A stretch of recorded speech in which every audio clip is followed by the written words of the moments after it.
सभी छोटे बड़े श्रोताओं को सुनीता भटनागर का प्यार भरा नमस्कार। ऑडियो स्टोरीज के हमारे चैनल कहानी जगत में आप सभी का स्वागत है।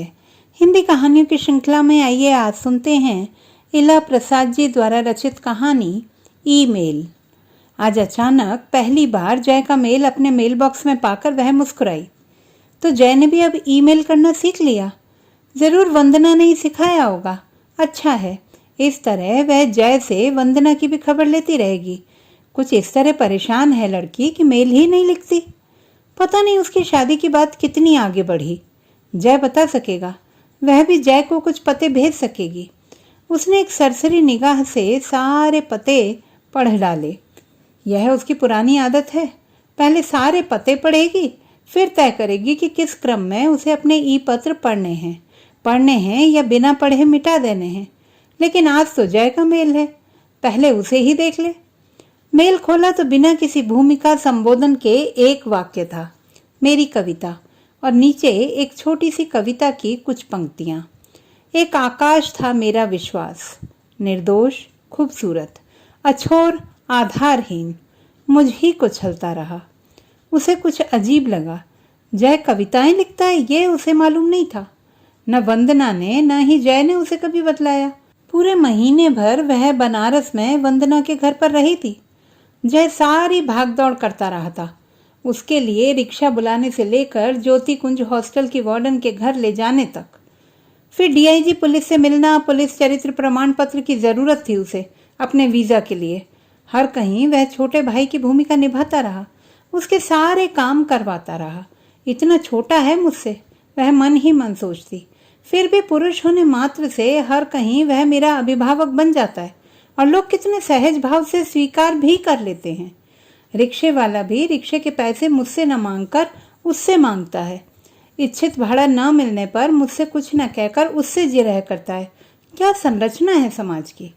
तब पहली बार जय ने उससे खुलकर इतनी बातें भी की थी, अपने करियर, महत्वाकांक्षा और अपने भविष्य से जुड़ी हजार बातें। यूनिवर्सिटी में सीनियर होने के नाते वंदना उसे दीदी कहती थी, तो वह जय की भी दीदी थी। लेकिन इस सब के बावजूद वह यह नहीं बता पाया कि वह कविताएं लिखता है। हो सकता है उसने इंटरनेट पर मेरी कविता पढ़ी हो। शायद वह भी न जानता रहा हो कि वह लिखती है। आज समान अभिरुचि की जानकारी पाकर उसने उसे लिखने की सोची हो। उसे कविता अच्छी लगी, उसने 2 पंक्तियां लिख दी। अच्छी कविता है, छापने की कोशिश करो। आशा के विपरीत अगले ही दिन जवाब आ गया, कहाँ कोशिश करूं। उसे हंसी आ गई। इस क्षेत्र में भी उसे जय की दीदी की भूमिका निभानी है। दिशा निर्देश पाने के लिए ही शायद इस लड़के ने उसे अपनी कविता भेजी है। वह चाहे तो थोड़ी खिंचाई भी कर सकती है। प्रेम भंग की कविता है क्या? लेकिन अभी जाने दो, कहीं नाराज ना हो जाए। वंदना के बारे में भी तो जानना है। उसने थोड़ा लंबा पत्र लिखा। स्थानीय अखबारों से शुरू करो, फिर पत्रिकाओं तक पहुंचो, पाठकों की प्रतिक्रिया जानने की कोशिश करो। हो सके तो कभी गोष्ठियों में भाग लो और खूब पढ़ो। वंदना कैसी है? स्नेह, अनु दीदी। इस बार कई दिनों बाद पत्रोत्तर आया। कौन वंदना? अखबारों से संपर्क किया है। प्रतिक्रिया आने पर सूचित करूंगा। आपको पेंटिंग्स भी अच्छी लगती हैं या सिर्फ हिंदी कविता? जय। उसे हंसी आई। बात टालने का अच्छा तरीका है। जरूर दोनों भाई बहन लड़के बैठे हैं। वंदना मेल का जवाब नहीं देती। जय पूछता है, कौन वंदना? खाने की मेज पर उसने विवेक को बताया। जानते हो, मुझे लगता है जय और वंदना लड़ बैठे हैं। वंदना ने तो मेल लिखना छोड़ ही दिया है जब से मैंने उसे विनोद का विवाह प्रस्ताव गंभीरता से लेने को कहा। आजकल जय के मेल आ रहे हैं, कविताएं लिखता है। मैंने वंदना का हाल पूछा तो कहता है, कौन वंदना? स्वभाव से विनोदी विवेक मुस्कुराए। उससे कहो वही वंदना जो बनारस में तुम्हारे घर में रहती है। हाँ, मुझे जानना था कि वंदना की शादी का क्या हुआ। कुछ समय पहले उसने मुझे बतलाया था कि फिर एक रिश्ते को उसने मना कर दिया। लड़के वाले पूरी तरह तैयार थे, लड़का भी, लेकिन उसे बातचीत कर लगा कि यह परिवार बहुत संकीर्ण विचारों वाला है। वह सामंजस्य नहीं बिठा पाएगी। घर पर सब उससे दुखी हैं। तुमने क्या कहा? मैंने भी उसे डांटा कि कब तक वह अपने घर वालों को परेशान करती रहेगी। इस तरह फैसले लेना बिल्कुल गलत है। इतनी आसानी से किसी का स्वभाव समझ में आ जाए तो फिर बात ही क्या है। कभी लड़ाइयाँ हों ही नहीं। लेकिन वह कहती है कि उसकी दीदी के साथ जो कुछ हुआ उसकी वजह से उसे डर लगता है। वैसा कुछ कभी भी किसी हालत में उसके साथ नहीं होना चाहिए। विवेक गंभीर हो गए। वह भी चुप हो आई। वंदना के घर की कहानी विवेक से छुपी न थी।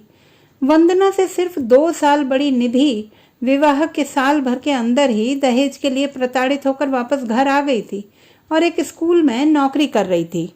वकील पिता की संतान होने का इतना ही फायदा मिला कि वह वापस आ सकी और जल्दी ही कानूनी तौर पर उसे तलाक भी मिल गया। 2 बरस पहले जब अनु वंदना के घर पर थी तो वंदना के पिता उसे बेहद परेशान लगे थे। एक अनब्याही और एक तलाकशुदा बेटी का बाप दुखी और परेशान ना हो तो क्या हो। तब अनु ने जय को ही सुझाया था कि वह दोनों बहनों के लिए तब तक अखबार में विज्ञापन दिलवाता रहे जब तक कि उनका विवाह न हो जाए। आखिर उसका खुद का विवाह भी तो इसी तरह हुआ था और आज वह विवेक के साथ सुखी है। उसे लगा एक बार फिर जय से ही बात करनी होगी। पहले उसके पत्र का उत्तर दे ले। उसने सहज भाव से लिखा, कुछ भी चलेगा जय, कविता, पेंटिंग्स या फिर कोई चुटकुला। बात तो संपर्क में बने रहने की है ना। स्नेह, अनु दीदी। कई दिन बीत गए। फिर एक दिन अचानक उसका मेल बॉक्स चेतावनी दे रहा था कि उसने अपने कोटे से अधिक स्थान का उपयोग किया है और कुछ ई पत्र मिटाए बिना वह अपना मेल बॉक्स नहीं खोल सकती। अनु को पता था ऐसा सिर्फ रेखा कर सकती है। बड़ी फाइलें वही भेजती रहती है मना करने के बावजूद, चित्रों से भरी। अब उसे डांटना होगा, लेकिन नहीं, यह जय था। 2 पेंटिंग्स भेजी थी उसने। अच्छी थी लेकिन इतनी भी नहीं कि रखने का ही मन हो। उसने देखा और मिटा दिया। अब फिर मेल बॉक्स में जगह ही जगह थी। सोचा जय को लिखे, इतनी लंबी फाइलें मत भेजा करो। फिर टाल गई। अपनी प्रतिक्रिया ना भेजकर भी आप अपनी असहमति जता सकते हैं। असर अनुकूल रहा। बहुत दिनों तक कोई पत्र नहीं आया। इस बीच वह वंदना से ही संपर्क करने की कोशिश करती रही और जवाब में वही संक्षिप्त उत्तर पाती रही, अच्छी हूँ, कुछ नया नहीं, सब यथावत चल रहा है, आप कैसे हैं, वगैरह वगैरह। वह अक्सर सोचती क्या इसे पता भी है कि जय आजकल उससे संपर्क में है। कभी समय मिले तो कंप्यूटर पर ही बात की जा सकती है। वंदना से पूछे बिना तो वह जय को भी नहीं कह सकती कि इन लड़कों के बारे में पता करो। वंदना को बुरा लग गया तो रिश्ता अनुकूल रहने पर भी मना कर देगी, इसीलिए तो झेल रही है अब तक। जय का ही मेल आया। फिर इस बार एक कविता थी, थोड़ी लंबी, फिर प्रेम कविता। अनु को यह विचित्र लगता था। हर ई पत्र का जवाब देते हुए वह अंत में स्नेह लिखना न भूलती, और यह लड़का किसी औपचारिकता की जरूरत ही नहीं समझता। कोई संबोधन नहीं, बिना किसी भूमिका संबोधन के कविताएं, पेंटिंग्स या जो जी में आए भेजेगा। वंदना का हाल पूछो तो बतलाना ही नहीं चाहता। ठीक है, वह वंदना से कब किसी औपचारिकता की अपेक्षा करती है, उसी का तो भाई है। फिर भी उसने फिर अपनी प्रतिक्रिया भेजी और पूछा, वंदना का क्या हाल है। वही नपा-तुला उत्तर, आप किस वंदना की बात कर रही हैं, जरा विस्तार से बताइए। मैंने अपनी कविताएं अखबारों में छपने के लिए भेजी हैं, अभी जवाब नहीं आया है, जय। इस ईमेल के साथ ही लगा हुआ एक और ईमेल था, किसी रेणु का। बहुत सुंदर लिखते हो जयेश, सशक्त अभिव्यक्ति है, लिखते रहो। यह रेणु कौन है? उसे अधिकार है, वह पूछ सकती है। उसने पूछा, जवाब आया, मैं नहीं जानता, मुझे उसका पता एक पत्रिका में मिला था, मैंने उसे अपनी कविता भेजी थी। स्वाभाविक साफ गोई, जय ऐसा ही है। लेकिन इस वंदना को क्या हो गया है? अरसा गुजर गया, कोई मेल नहीं, पचा जाती है सब, या फिर 2 लाइनें लिखेगी, अच्छी हूँ, आप कैसी हैं, कोई नई खबर। वंदना, पढ़कर गुस्सा आता है। खबर मुझे देनी है या उसे? जानबूझकर बचने की कोशिश। रहने दो, मुझे क्या, नहीं बताना चाहती ना बताए। हे भगवान, इस लड़की की शादी हो जाए। उसे ठीक से पता है कि इस जद्दोजहद से गुजरता है इंसान अपनी अव्यवस्थित जिंदगी को रास्ते पर लाने के लिए। खुद उसने क्या कम ठोकरें खाई हैं विवेक से विवाह का अंतिम फैसला लेने तक। पता नहीं ये लड़की कब फैसले लेना सीखेगी।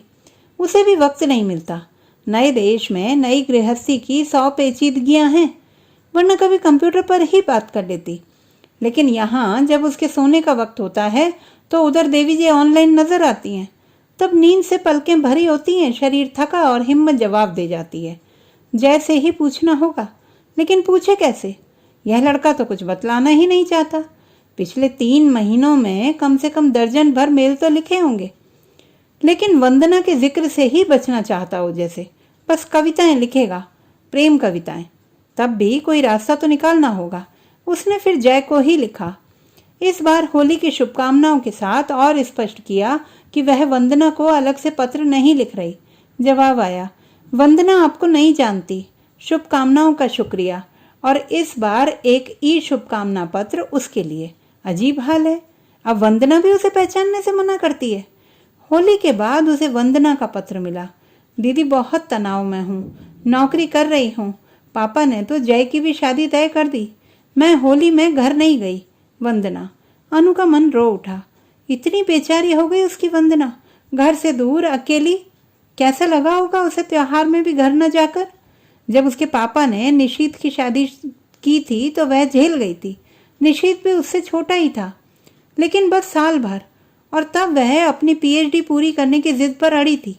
लेकिन इस बार इतना छोटा है जय उससे, क्या क्या नहीं सुनना पड़ा होगा उसे, वरना वह इस तरह उसके सामने अपना मन खोलती।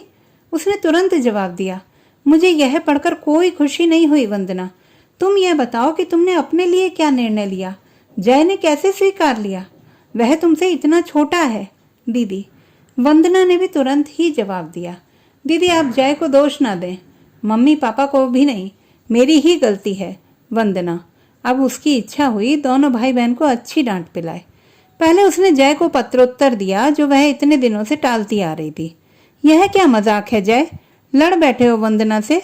वंदना की मनः स्थिति समझने की कोशिश भी नहीं करते। तुमसे ऐसी उम्मीद तो मुझे कतई नहीं थी।